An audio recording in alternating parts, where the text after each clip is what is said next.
Donc nous voilà sur une deuxième partie qui va être bien plus confortable pour nous. On n'est plus sur la partie toiture, mais on voulait impérativement vous expliquer pourquoi il ne faut pas faire de badigeon, enfin du moins les différents types de traitements que vous pouvez être amené à utiliser. Alors, premier réflexe en fait que vous avez tous quand vous avez un problème de parasite, c'est que vous essayez de faire ce qu'on appelle de l'autotraitement. Alors encore une fois, j'ai rien contre ça, c'est normal d'essayer de se débrouiller par soi-même, mais souvent on fait quelques erreurs. La première chose que vont faire 99% de nos clients, c'est ce qu'on appelle le badigeon. Alors le badigeon, c'est tout bêtement en fait une pièce de bois qui se constitue comme ceci. On a nos petits insectes qui sont à l'intérieur. Et le premier réflexe en fait des gens, ça va être tout bêtement de badigeonner l'ensemble des faces extérieures d'un produit qu'on peut retrouver en grande distribution. On reviendra tout à l'heure sur les produits.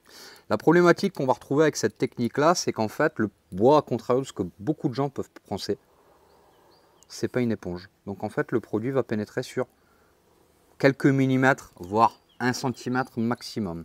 Donc en fait, l'insecte, vous l'avez compris, qui lui a tendance à un moment ou à un autre à ressortir, bah là, il peut plus se rediriger vers l'extérieur parce que c'est comme si vous aviez finalement enfermé le loup dans la bergerie. Donc, c'est plus possible. Donc ça, c'est surtout ce qu'il faut absolument pas faire, voire à proscrire. Le traitement par injection, pour comprendre pourquoi il faut le faire, bah, tout bêtement, le bois est constitué de canaux médulaires. Ces canaux médulaires, ce sont ni plus ni moins en fait que les veines qui permettent, quand l'arbre est sur pied, de faire circuler la sève et la cellulose. Ce qu'il faut savoir, c'est comme notre système veineux. Chaque veine est étanche les unes par rapport aux autres. Donc nous, en fait, ce qui va nous intéresser, c'est de faire un trou. Un forage, comme vous l'avez vu tout à l'heure. On va mettre au-dessus un injecteur avec une bille qui fait office d'anti-reflux. D'accord ? Donc le but, c'est que le produit ne puisse pas ressortir. Et on va mettre en connexion, finalement, en fait, l'ensemble de ces veines. À l'aide d'une pompe hydraulique, on va donc relier tout ceci à un fût de produit. Alors notre pompe hydraulique, on la verra tout à l'heure rapidement.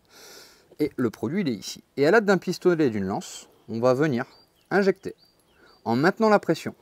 Et on va contaminer toute la matière nutritive en partant du cœur vers l'extérieur. Le but de l'opération est vraiment que le bois suinte complètement. Sur les produits qu'on va être amené à utiliser, depuis 2017, il y a des certifications obligatoires pour les produits chimiques qui font qu'aujourd'hui, si vous n'avez pas la certification biocide, vous allez retrouver sur des produits qui sont des produits de grande distribution et qui ont des taux de matière active qui sont extrêmement faibles. Donc, c'est des produits que vous allez acheter cher et peu efficaces, puisqu'effectivement, tout est normé aujourd'hui. Nous, on est obligé de passer certaines certifications qui nous permettent d'avoir accès à des produits qui sont grammés à plus de 90% et qui vont avoir une efficacité à taux plein et des garanties, bien entendu, obligatoires. Voilà, vous savez tout sur le traitement de charpente. Maintenant, bonne journée!